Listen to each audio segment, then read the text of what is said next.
Aquí se inicia El Ciudadano TV. Reportajes.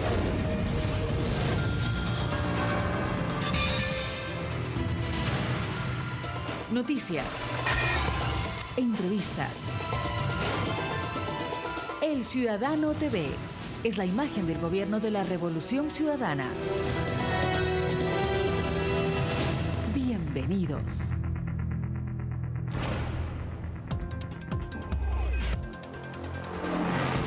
¿Qué tal, amigos y amigas? ¿Cómo están? Qué gusto que estén en nuestra sintonía. Iniciamos El Ciudadano TV en una nueva semana que culmina. Muchísimas gracias por abrirnos las puertas de sus hogares. Aquí comenzamos. Esta semana Ecuador fue ovacionado en la sede de la Organización de Naciones Unidas. El 21 de mayo el gobierno ecuatoriano expuso en el Consejo de Derechos Humanos los avances que nuestro país ha tenido en esa materia. Mire este reporte desde Ginebra. Es aquí, en la sede de la Organización de Naciones Unidas, ubicada en Ginebra, Suiza, a donde Ecuador acude voluntariamente a rendir su informe en materia de derechos humanos. La delegación, conformada por el vicepresidente de la República, Lenín Moreno, el canciller Ricardo Patiño, la ministra de Justicia, Johanna Pesantes, el secretario nacional de Comunicación, Fernando Alvarado, y el secretario de Planificación y Desarrollo, Fander Falconi, llegaron hasta esta sede para rendir su informe en materia de derechos humanos. Hemos podido mejorar significativamente el desempeño del crecimiento de la economía y con ello aumentar extraordinariamente la inversión productiva, vial y energética. Los trofeos de esta batalla son una reducción significativa del desempleo al 4.2% y del subempleo, que se redujo del 57 al 44% del 2007 al 2011, las cifras más bajas registradas en la historia. El objetivo del informe es mostrar los logros más significativos del Estado ecuatoriano en materia de protección de los derechos humanos en el periodo comprendido entre 2008 y 2011. El subempleo en el Ecuador antes de nuestro gobierno era del 57%, ahora es del 44%. Estamos hablando de 13 puntos de reducción del subempleo.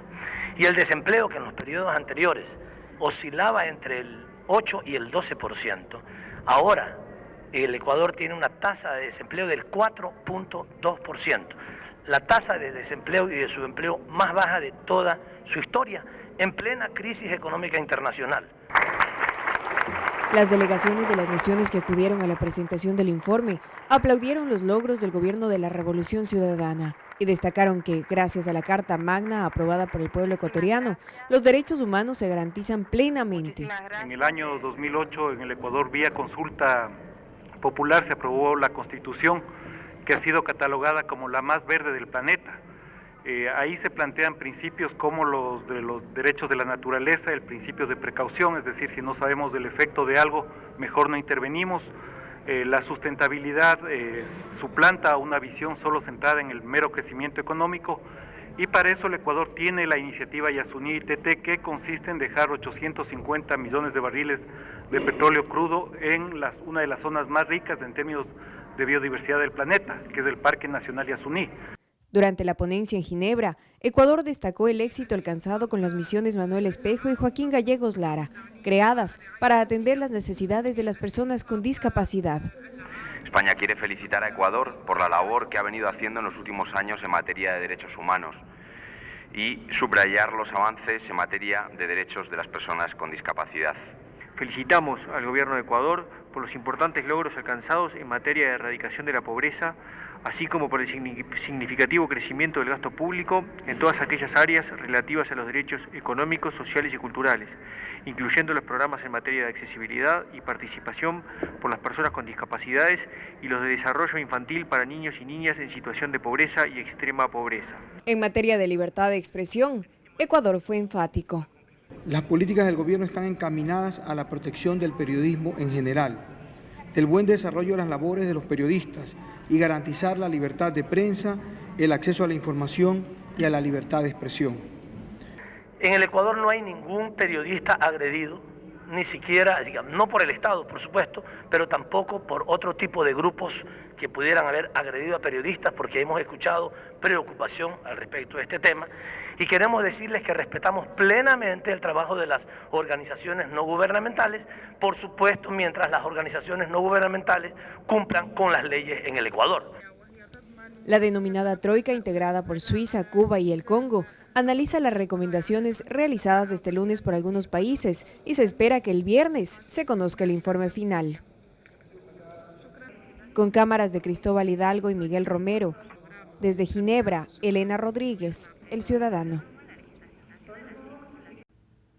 Y es que los avances que Ecuador ha tenido en materia de derechos humanos son innegables. Estos han orientado a las principales transformaciones sociales, económicas y políticas del Ecuador desde el año 2007. La situación que hoy vive el país es de paz, estabilidad y crecimiento económico, lo cual ha generado una importante mejoría en las condiciones de vida del pueblo.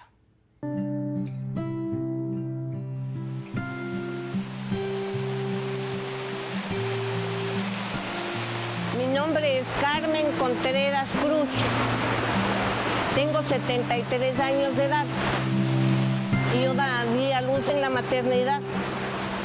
Y ya oía que todos gritaban, las mujeres pasturientas, pues no.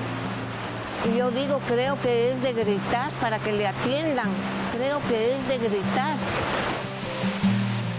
Entonces viene una enfermera y me dice: ay, señora, pero si ha estado para dar a luz, pues empiezan unos gritos terribles, doctor, doctor.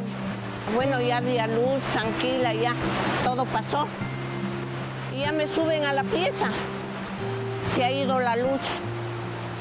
No había ascensor en qué. Entonces en una camilla, en las gradas, yo quedé así mi cuerpo, pues no. Qué miedo que me daba ahora, dije por último que me caigan estas gradas. Eso me pasó cuando di a luz en la maternidad. El de Carmen fue aquel Ecuador indiferente con los derechos de sus habitantes. El acceso a un precario sistema de salud no garantizaba un servicio seguro y la infraestructura educativa solo cubría una formación básica en parte del territorio nacional. Un país estancado que se olvidó de instituciones emblemáticas provocaba vergüenza y se debatían en el caos. Una nación por hacerse, afectada por un sistema judicial débil y manipulado, con incipientes e inhumanas estructuras carcelarias. Fue ese el Ecuador donde la indolencia sepultó el presente y el futuro desfallecía cada día. Me acuerdo en una forma gratificante, alegre, bonita, como vivo ahora. Tengo una hijita que está un poco delicada de salud, me he estado yendo acompañándole. Yo estaba sentada y le digo, esto es cambio. Esos corredores limpios están aseándoles con atención a nosotros, a todos los que estamos en el hospital. Sí, magnífico. La nueva Constitución y una inversión pública sin precedentes son pilares de ese país que a Carmen le ha devuelto la esperanza. La naturaleza por vez primera, constitucionalmente protegida, se preserva para generaciones venideras. Y el summa causae, o concepto del buen vivir, es una construcción de cada día. En salud, los últimos 3 años se invirtieron más de 3.000 millones de dólares. Y como nunca antes nadie hizo, 800.000 compatriotas con discapacidades han sido visibilizados y humanamente atendidos por la misión Manuela Espejo, cuya cobertura para casos críticos incluye un bono de $270 y viviendas nuevas. La inversión en educación, obligatoria hasta el bachillerato y gratuita hasta el tercer nivel superior, permitió la creación de 2.000 centros educativos interculturales, bilingües, y equivalente al 5.5% del Producto Interno Bruto. La construcción generó trabajo. El desempleo bajó del 7.3 al 5.1%. Y tener vivienda dejó de ser una frustración. Hoy, gracias a un inédito manejo del crédito público, un 70.4% de los ecuatorianos tiene casa propia y participa activamente de todas las prestaciones de la seguridad social y a un trabajo digno. Las fuerzas policiales se capacitan en el respeto a los derechos humanos y su accionar, fortalecido con equipos de última generación y modernas estructuras logísticas y de trabajo. La función judicial, como nunca antes, comparece a una reestructuración que le acerca al ciudadano con credibilidad, respeto y un servicio rápido, transparente y eficaz. El compromiso y responsabilidad ciudadana ante su nación va de la mano con una rigurosa política de recaudación de impuestos y tributos. Esto permite una inversión en salud por 3.539 millones y la recuperación de instituciones emblemáticas. Hoy, el registro civil otorga el documento de identidad con rapidez y seguridad. La empresa nacional de correos ha sido reestructurada y hoy une a los ecuatorianos con el mundo. La preocupación por el buen vivir es integral y asume a la naturaleza como una madre que nos abriga, une y pertenece. En Ecuador, el acceso al agua y a la alimentación es un derecho satisfecho, mientras la iniciativa Yasuní ITT ha llamado la atención del planeta entero. Ahora estoy feliz que mis hijos y mis nietos van a gozar y van a salir adelante con todos los cambios que actualmente se están dando. Ya les digo, tengo mis 73 años de vida, pero lo que a mí más me ha llamado la atención y me ha gustado es que nos han hecho partícipes políticamente, porque aprendemos. Yo siento eso.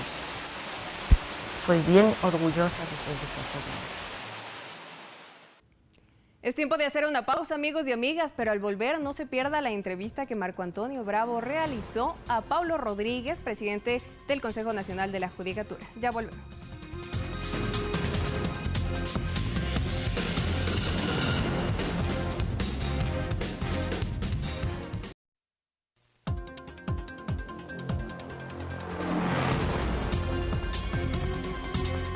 Nos encontramos en el despacho del presidente del Consejo Nacional de la Judicatura de Transición, Paulo Rodríguez, para conversar y para evaluar cómo marcha el sistema de justicia en el país, a propósito de que se cumplió un año en que el pueblo ecuatoriano, a través de una consulta popular, pidió cambios profundos en este sistema.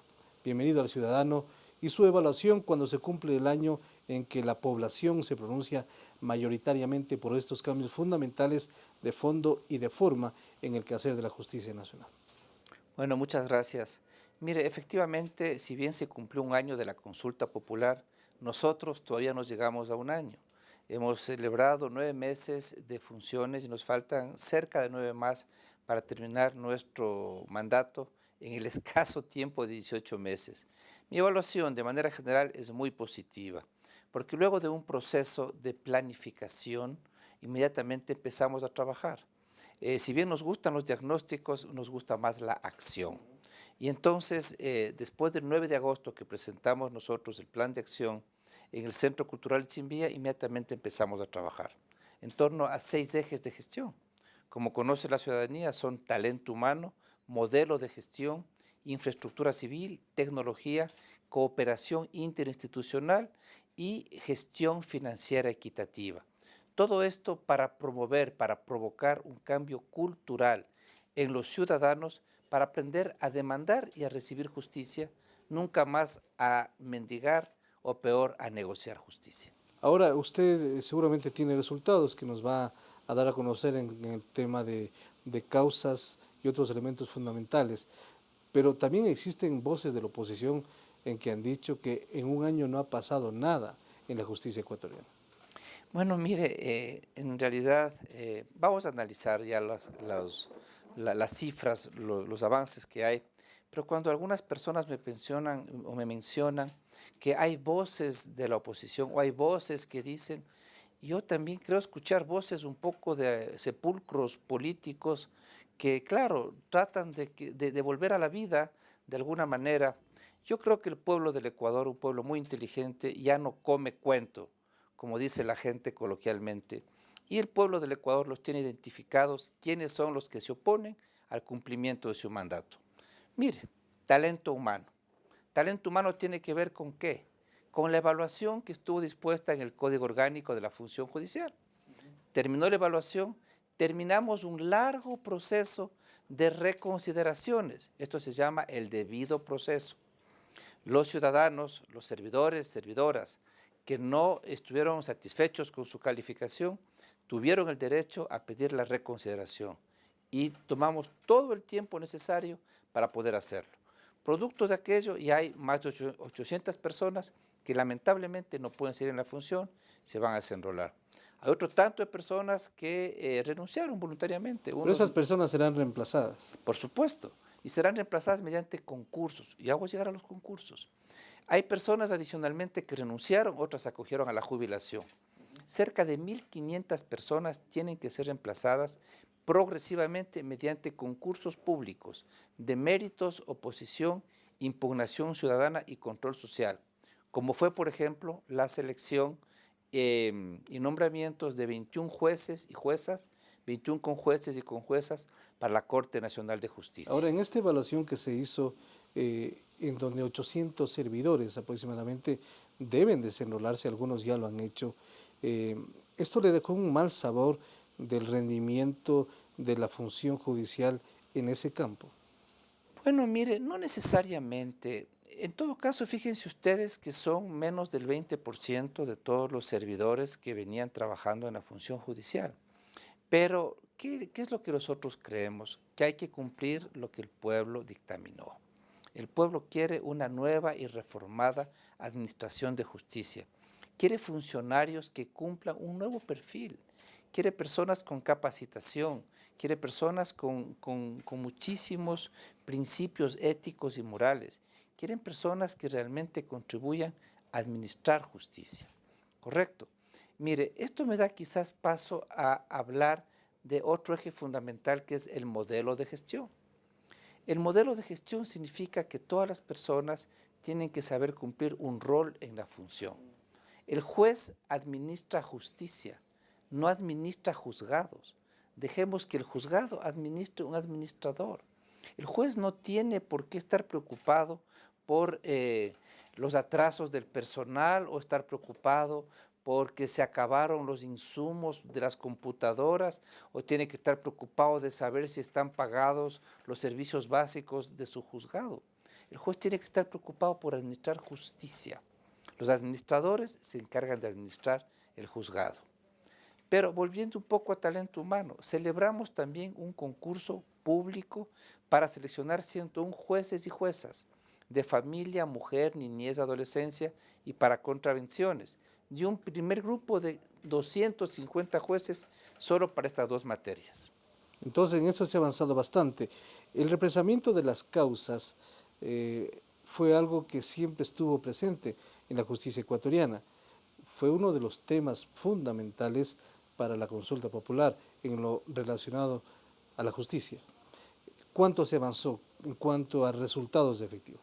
Bueno, mire usted, cuando nosotros llegamos a la función judicial, nos dijeron, estudios preliminares, que había más o menos 1.200.000 causas represadas. ¡Qué sorpresa! Cuando trabajamos, usted recuerda nuestro proceso de emergencia, en donde dijimos que queríamos trabajar durante 8 sábados seguidos para este aspecto, y asimismo, como usted menciona, habían voces que decían que esto es para otras cosas y que se iba a militarizar la justicia y que los jueces iban a las fronteras, bueno, todas esas cosas que el pueblo ya no les cree. Pero bueno, cuando hicimos aquello descubrimos que eran no 1.200.000, fueron como 2.200.000 de causas represadas y de las cuales se lograron evacuar, terminar como 1.500.000 causas en ese periodo de los 8 sábados. Esto fue fundamental. Algunas personas dicen voces, exactamente, las voces. Hay voces que dicen, pero si solamente era de archivar o darlas ya por concluidas. Bueno, eso no se hacía antes. Si es que eso era, ¿por qué no se hizo antes? Entonces, ahora están pasando cosas que antes no ocurrieron. Pero los procesos que se realizan para determinar una causa, ¿son los mismos en este momento que se hacía antes? ¿Eso ha cambiado o no ha cambiado? No, no ha cambiado todavía. Usted conoce, estamos nosotros atentos a la propuesta que existe en discusión en el legislativo del Código Procesal Integral. Pero también como Consejo de la Judicatura estamos trabajando fuertemente en la concepción, diseño, estructuración de un nuevo Código Procesal para todas las materias no penales. Esto es fundamental. Posiblemente los ciudadanos saben que hay diferentes procedimientos para las diferentes materias y todo eso hace realmente hace muy problemático administrar la función. ¿Por qué no tener códigos procesales únicos o parecidos y dejar que la excepción sean justamente la especialidad? Pero lo otro tiene que avanzar. Mire, actualmente hay más de 23 procedimientos diferentes. Esto no puede ser. Hay que unificarlos. Por supuesto. Mire, ¿a qué se llega con estos procedimientos? A que los abogados puedan crear los incidentes que crean convenientes durante el desarrollo de un proceso. Entonces, una causa, un juicio puede tardar meses, años, décadas en algunos casos, porque hay espacio para que se creen todos los incidentes. A casación, a la máxima instancia de la función judicial, llegan peleas o disputas de vecinos. Por favor, señor. Esto no puede ser. Las cortes de casación son normalmente cortes de jurisprudencia. Llegan los casos relevantes y se admiten y se resuelven los casos en donde se necesita que efectivamente se cree jurisprudencia. Eso debe ser una corte de casación. Usted dijo hace poco que la transformación de la justicia ha avanzado un 45% en este tiempo. Entiendo que la transformación y este porcentaje implica el cumplimiento en su verdadera dimensión y porcentaje de estos 6 ejes que ustedes lo establecieron desde un inicio. Sí, exactamente. Mire, un 45% es una cifra promedio, porque hay ejes que tienen muchísimo más nivel de avance. Tecnología, por ejemplo. Y otros retraso. Claro, yo no diría retraso, pero tienen que tener avances relativos. Lo importante es que al final todo confluya. Por ejemplo, no es lo mismo hacer una disposición que hacer un edificio. Son cosas totalmente diferentes. Pero ¿qué es lo que nosotros, o cuál fue nuestra lógica de acción? Diseñar el modelo de gestión, porque sobre el modelo de gestión entonces se diseña también el edificio. En el edificio entra la tecnología. Paralelamente se evalúan los funcionarios, se contratan nuevos funcionarios, se capacitan funcionarios y todos entran simultáneamente en la Casa de Justicia. Entonces, este es un proceso integral. Esto es inédito. Fíjese usted, yo debo decirlo, y aquí sí con mucho orgullo de ecuatoriano, que de estar a la saga en muchos aspectos, nos hemos puesto nuevamente, no sé si a la vanguardia, pero hemos adelantado mucho en este corto tiempo. Hace, creo que fueron 3 semanas, tuvimos oportunidad de participar en la Cumbre Iberoamericana de Justicia en Buenos Aires, Argentina. Y realmente fue muy motivador ver cómo los presidentes de Corte Nacional o presidentes de Consejo de Judicatura o de Magistratura, como se llama en otros países, pues aceptaron de manera muy favorable el informe de Ecuador. Mientras otros países siguen en el debate de cómo conseguir que el Ejecutivo asigne recursos para hacer una reforma incluso parcial de la justicia en su país, aquí nosotros conseguimos los recursos apropiados para trabajar en este corto periodo de tiempo. Incluso con la legitimidad que el pueblo ecuatoriano lo dio. Exactamente. Este es un proceso inédito. Es la primera vez que ocurre que el pueblo directamente dispone un proceso de esta naturaleza. Y eso le da una legitimidad, yo digamos que increíble en el mundo. En el tema de la justicia y la transformación hay eventos cualitativos y también cuantitativos. Sin duda que uno de los principales defectos de la justicia ecuatoriana ha sido la falta de una adecuada infraestructura en los diferentes sectores del país. ¿Cuánto se ha avanzado en esto? Mire, infraestructura civil es un eje fundamental también para nosotros. ¿Por qué? Porque la justicia tiene que ser brindada como un servicio público. Y los servicios públicos no solamente que deben ser igual, o sea, a los servicios privados, no solamente que pueden ser buenos, deben ser buenos y deben ser de excelencia. ¿A qué me refiero? Usted recuerda esas casas de justicia anteriores indignantes, seamos sinceros y da pena reconocerlo, verdaderos conventillos, en donde el ciudadano tenía que acercarse y deambular por todas y cada una de las habitaciones, dialogando, por decirlo de alguna manera, con muchísimos funcionarios para que le ayuden a impulsar su causa. Esto no puede ser. Las nuevas judicaturas que nosotros estamos implementando tienen totalmente otra concepción, otro modelo. Los ciudadanos y ciudadanas se acercan, tienen una ventanilla de recepción e información en donde les informan de su causa y reciben su documento. Si los ciudadanos quieren, pueden acercarse a los tribunales de autoconsulta, pero si no, ese documento enseguida se digitaliza y viaja ya al documento digital y no al documento físico. Y los ciudadanos y ciudadanas no tienen por qué entrevistarse con nadie más en el juzgado, sino con el juez, y esto en audiencia. Y pueden también hacerlo con el juez siempre y cuando estén presentes las dos partes, como manda la ley.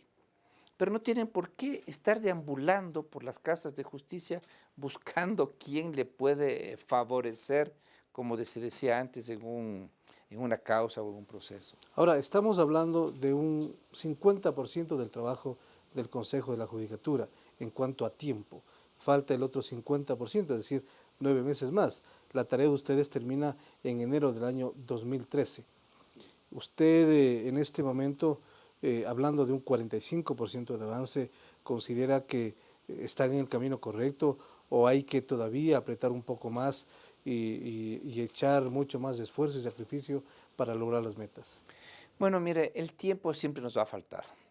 Alguien me preguntaba, ¿y están seguros que en 18 meses van a terminarlo todo? La respuesta es no, definitivamente. Lo que sí podemos garantizar que nuestro plan de trabajo se va a cumplir a rajatabla. Estamos en cronograma perfectamente bien. Pero claro, lo que vamos a tener los ecuatorianos en enero 26 del 2013, que acaba nuestro mandato, es un nivel de atención en justicia de tal manera diferente que ya no quieran volver a la usanza antigua de recibir justicia. Un tema más, el gobierno del Ecuador, así como otros gobiernos del mundo, recibió varias recomendaciones hace 4 años, en este caso de las Naciones Unidas. Una de las recomendaciones fue que el Ecuador, con otros gobiernos también, debe realizar profundos cambios en la justicia. ¿Qué se le puede decir en este momento? ¿Qué respuesta pueden tener ellos? Bueno, mire usted, yo creo que qué mejor respuesta que esta que está siendo evidente en el Ecuador y lo están siendo testigos muchos países en el mundo. El cambio radical y profundo en la manera de administración de justicia en el Ecuador. Mire, esta es una evidencia de que el Ecuador es muy respetuoso de los tratados y de los compromisos internacionales. Y en nuestro caso, más aún todavía, cuando es una disposición del pueblo ecuatoriano lo que estamos cumpliendo. Muchas gracias por atender al ciudadano.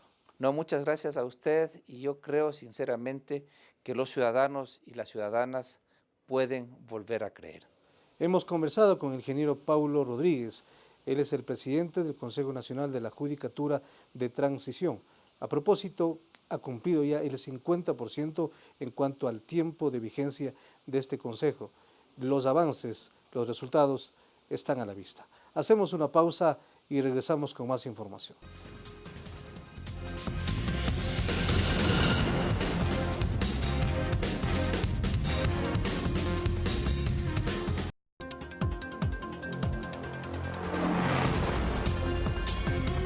Ya estamos de vuelta, amigos y amigas. De esta semana, el presidente de la República recorrió algunos terrenos donde se edificarán los nuevos hospitales en la ciudad de Guayaquil. Conozcamos en qué consiste el Plan Integral de Salud que se ejecuta en Ecuador.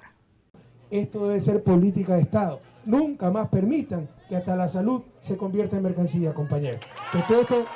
Ratificando que su prioridad es la salud de los ecuatorianos, el presidente Rafael Correa recorrió en Guayaquil 4 terrenos que, según datos preliminares de las autoridades de salud, cumplirían las condiciones necesarias para edificar en ellos hospitales y centros de salud según el caso.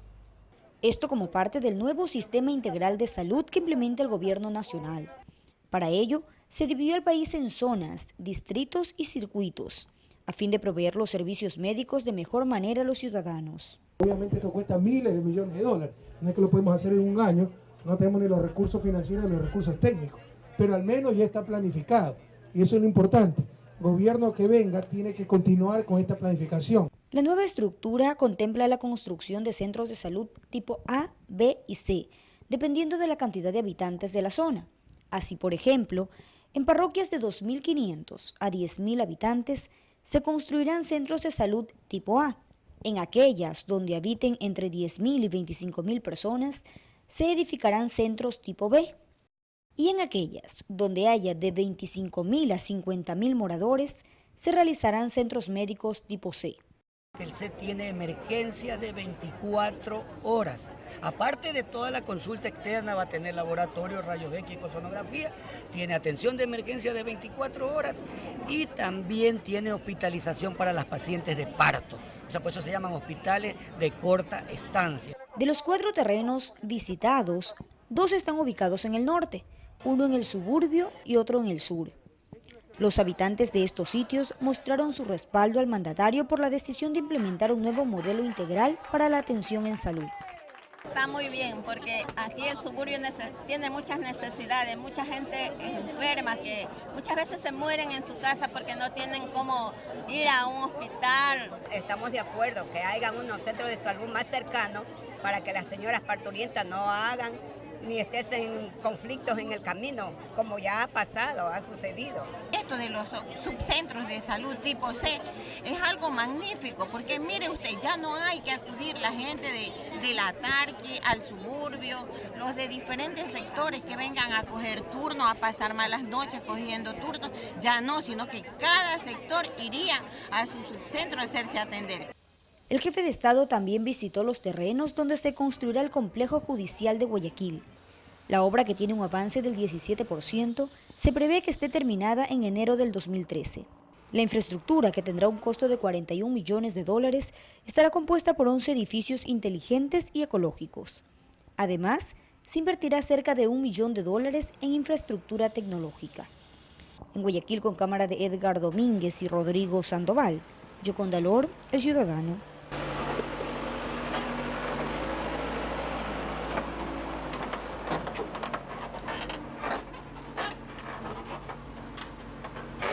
Es momento de hacer una pausa, amigos y amigas. Al volver, Elizabeth Cabezas, concejala de Quito, habló para El Ciudadano. Escuche su entrevista al regresar de esta pausa.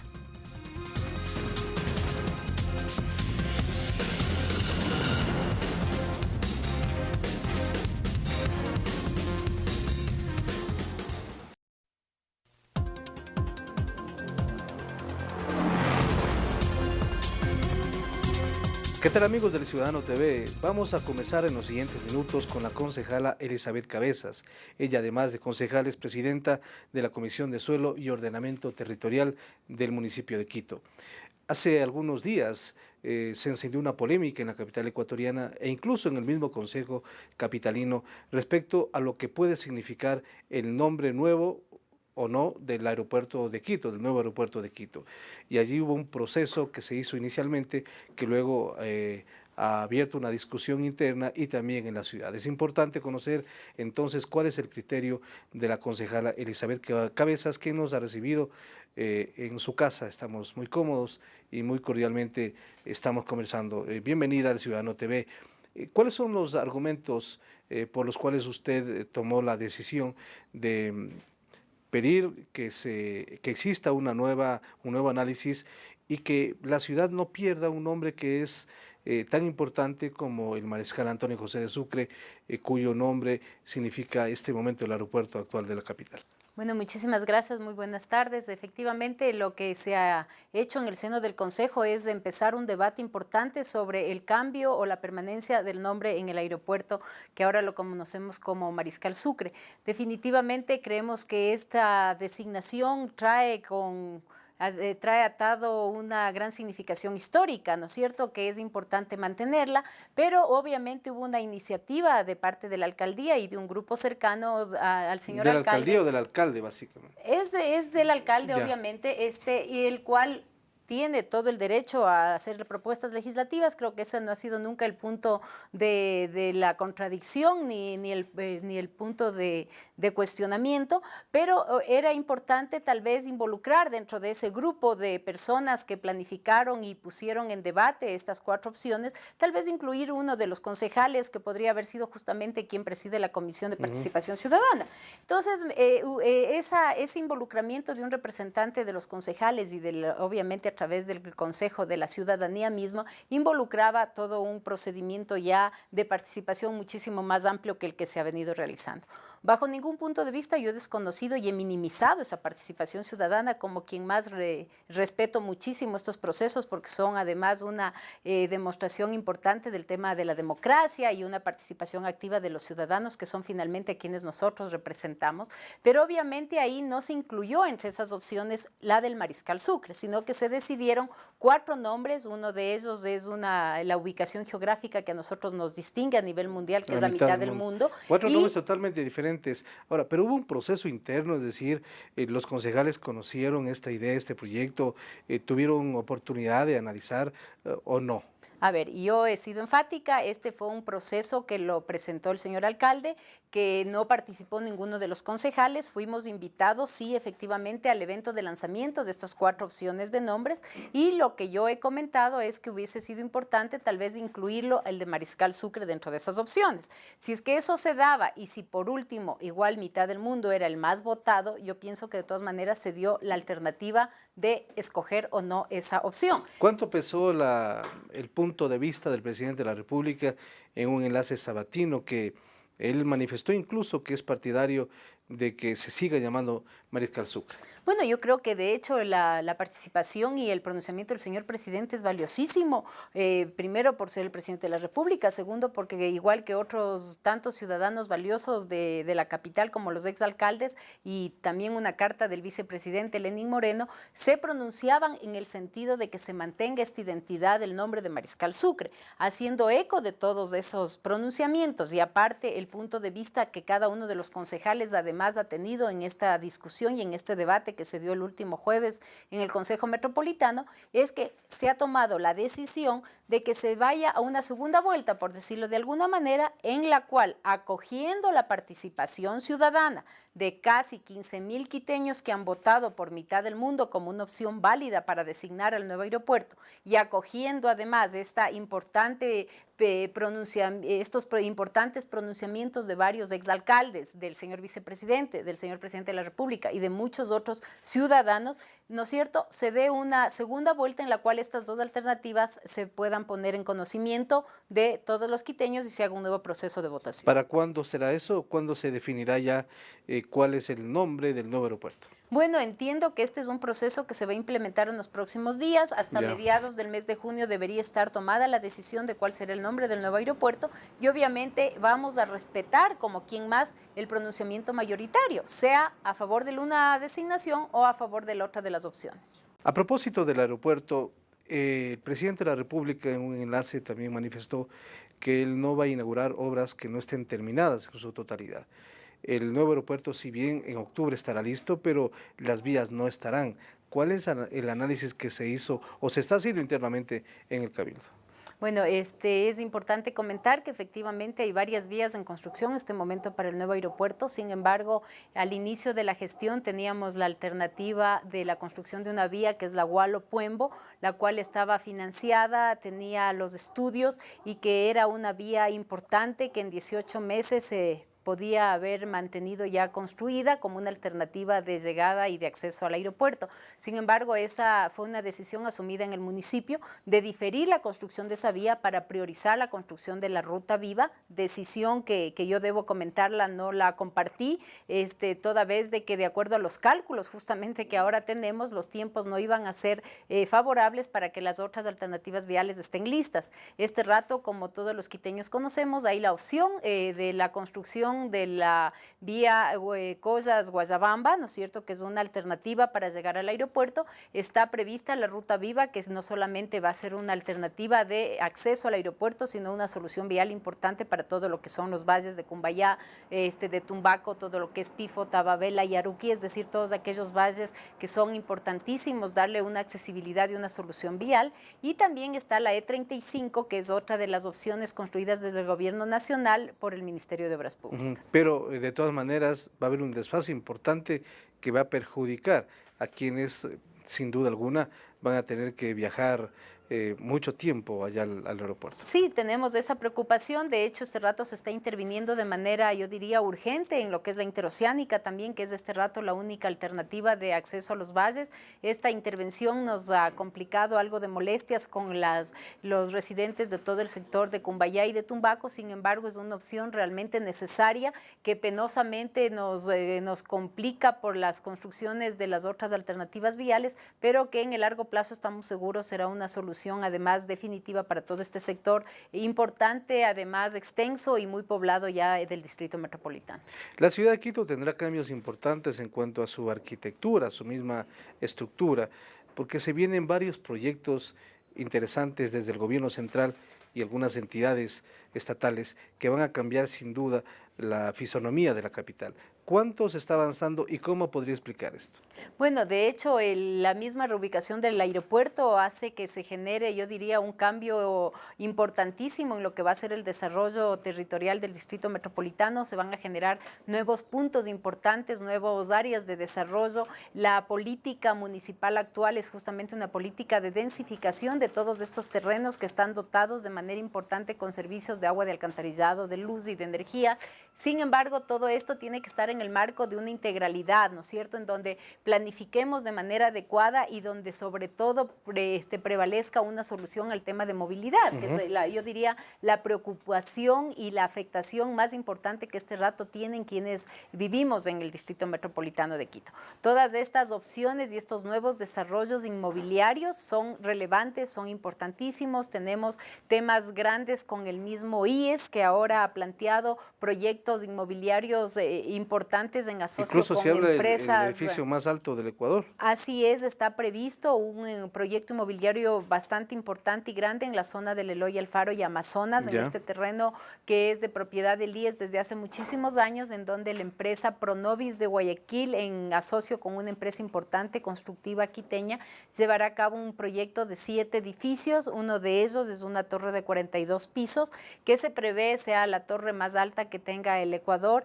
y que obviamente le va a cambiar muchísimo la naturaleza de la ciudad, en una ciudad en donde hemos estado viendo edificios de máximo 16 y 17 pisos. Tener una torre tan alta va a ser, yo digo, no solamente una novelería, sino obviamente un cambio significativo. Esto implica una ordenanza.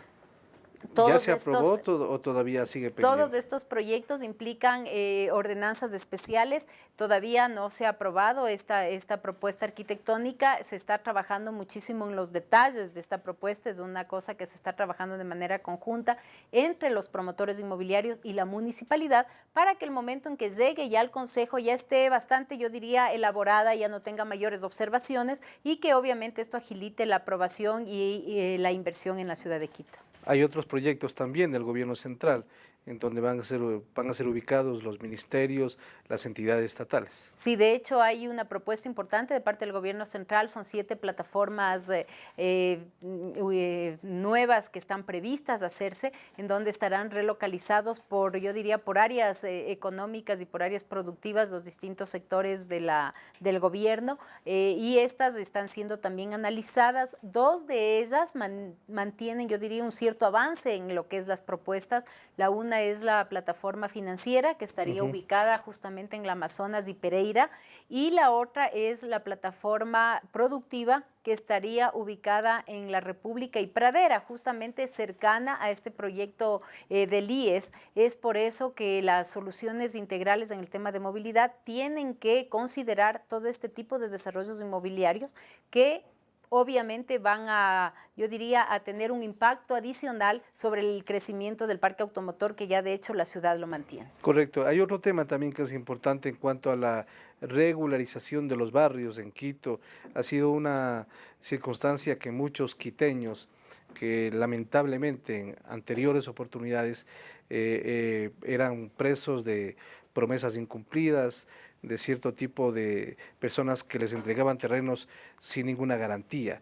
¿Cómo se ha manejado este tema hasta el día de hoy? Bueno, ese es un tema bien importante. La ciudad de Quito creo que ha avanzado muchísimo en ese sentido. Ese es un gran compromiso y una deuda social que nosotros la hemos asumido. Se han legalizado hasta la fecha alrededor de 200 barrios. Se han entregado las ordenanzas de legalización. Estamos en el camino de entregar las escrituras individuales a cada una de esas familias y creo que ese momento lograremos cumplir con el compromiso y el reto que nos habíamos establecido. Es un tema que queremos no solamente solucionar, sino fortalecer todo el área de control municipal para evitar que a futuro nuevos asentamientos ilegales se den en la ciudad capital y dejemos esta misma historia que ahora nosotros la hemos asumido como herencia para quienes luego nos sucedan. Así que yo creo que es importante no solamente en legalizar y solucionar este conflicto, sino establecer normas claras, controles fuertes que impidan que a futuro tengamos escenarios similares a los que ahora estamos combatiendo.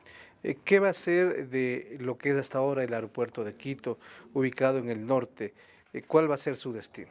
Bueno, de hecho hay una ordenanza que fue aprobada en administraciones anteriores que prevé un gran parque, son alrededor de 131 hectáreas que se convertirán en un pulmón verde importantísimo en el cual se tendrá además una gran centro de convenciones, ¿no es cierto? Una gran área de una arena para espectáculos públicos, para eventos masivos y adicionalmente se prevé que podamos aprovechar ya de esta, yo diría, de esta salida del aeropuerto para hacer vías de conexión importantes que faciliten la conexión oriente-occidente que necesita la ciudad para mejorar sobre todo el tema de movilidad. Entonces, descartado definitivamente la posibilidad de que sirva como un aeropuerto local interno para vuelos internos. Bueno, de hecho yo entiendo que los expertos en el tema, ¿no es cierto?, han comentado que mantener dos aeropuertos va a ser complejo, va a ser difícil, técnicamente es un poco más difícil la operación. Yo obviamente respeto ese criterio y lo acojo como un criterio válido porque entiendo que está basado en las experiencias o en las opciones que se han planteado en otros países también, pero obviamente esa ha sido la decisión que se ha asumido y ese es un área que más bien servirá como un espacio de uso múltiple para la ciudad y que va a ser un gran aporte además en áreas verdes para la ciudad de Quito. Una cuestión más, se habla también, un proyecto que entiendo ya está en marcha, es el metro para la capital ecuatoriana. Es un proyecto significativo, yo diría emblemático incluso en la actual administración. ¿Cuánto está avanzando esto? Bueno, de hecho el proyecto del metro es un proyecto importantísimo, va a ser la columna vertebral y la articulación de todo lo referente al tema de movilidad y de transporte público que tanto requiere de la ciudad. La apuesta con esta iniciativa del metro es justamente cambiar incluso hasta los hábitos culturales de los quiteños, es decir, potenciar lo que es el transporte público y hacer que este sea un transporte digno, decente y seguro. Se ha trabajado ya muchísimo sobre la primera línea del metro, se han entregado los estudios hace pocos días y en los próximos meses se iniciará la construcción de dos estaciones importantes, la una que será en la zona del norte, en la parte de la Y, la otra en la parte sur, en la Rodrigo de Chávez, justamente, en donde serán además estaciones multimodales para el servicio tanto del metro cuanto el servicio de intercambio con las otras rutas que la ciudad requiere. Me parece que esto es una apuesta importantísima que tenemos que sacarla adelante, ¿no es cierto? Está todo previsto para que sea una propuesta exitosa y obviamente eso será un cambio relevante e importante para la ciudad y para el país en general. Perfecto, muchas gracias, concejala, por atender al ciudadano. Muchísimas gracias a usted. Muy gentil, la concejala Elizabeth Cabezas ha conversado con nosotros sobre diversos temas que son de mucho interés en la coyuntura de la capital. Enseguida hacemos una pausa y regresamos con más información.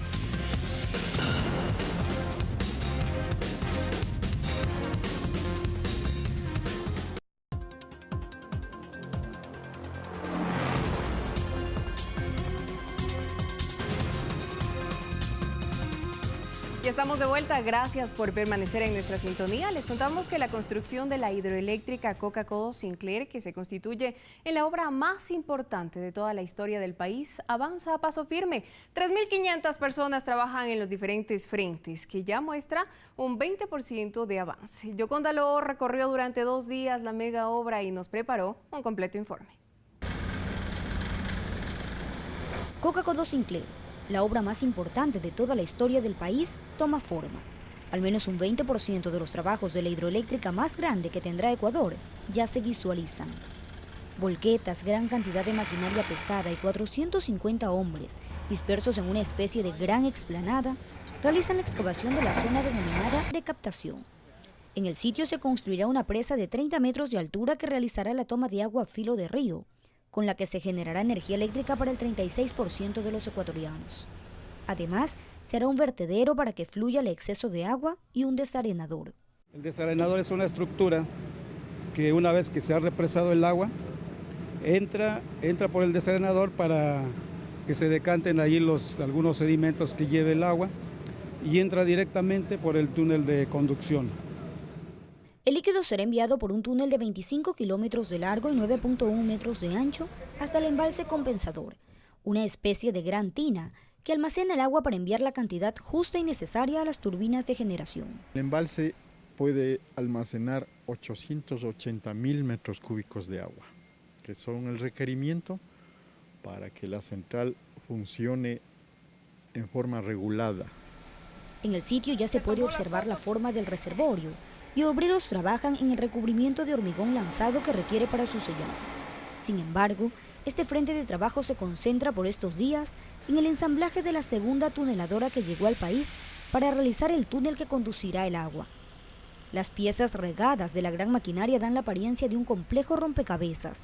El ensamblaje está a cargo de especialistas alemanes, con el apoyo de técnicos chinos y ecuatorianos. Sí, estamos en los tiempos correctos y más que nada con la calidad que esperamos nosotros aquí los ecuatorianos. La primera tuneladora Otopo llegó al país el pasado mes de abril y a la fecha ya está completamente armada en su parte mecánica.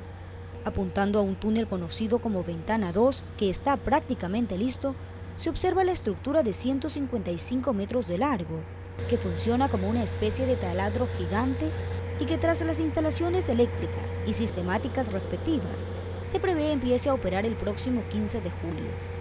Santiago Pérez, un ecuatoriano que emigró a España hace 10 años y retornó hace 2, operará la gigantesca maquinaria. Dice que conoció la tuneladora en Madrid y nunca imaginó ver tal tecnología en su país, pero ser testigo del desarrollo es una de las razones que lo hizo volver.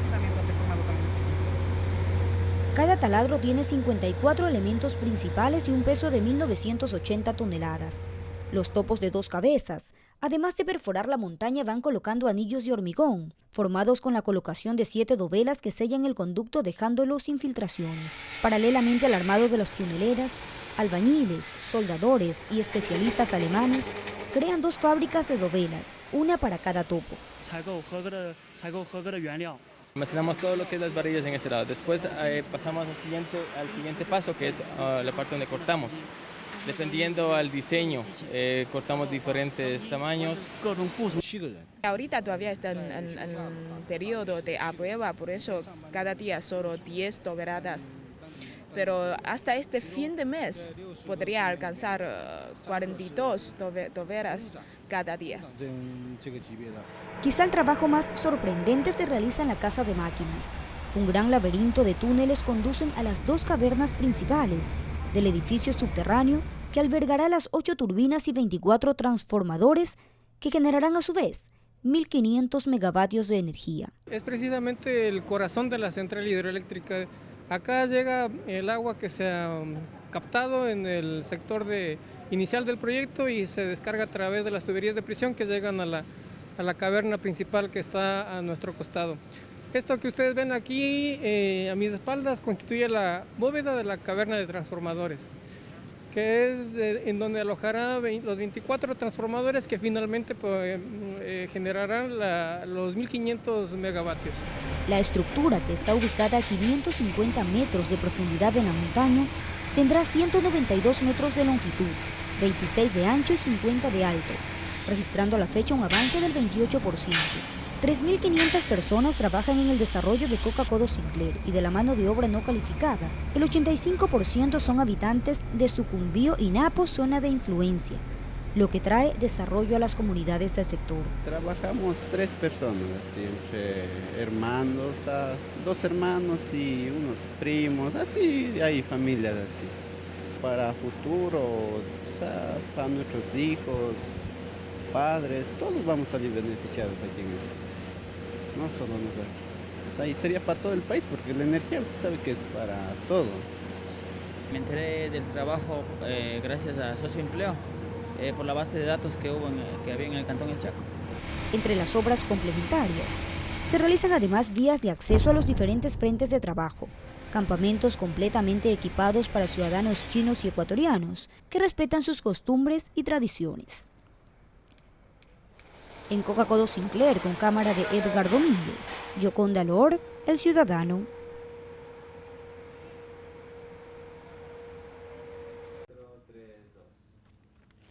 Recuerde que ya está en circulación nuestra edición impresa número 108. Usted ya puede leer en sus pantallas los principales titulares que constan en la portada. Respeto a los derechos humanos, eje del cambio social en Ecuador. Además, ciudadanía respalda participación de Fuerzas Armadas contra la delincuencia. En otro tema, usted podrá leer 183 millones de dólares para el sistema de salud.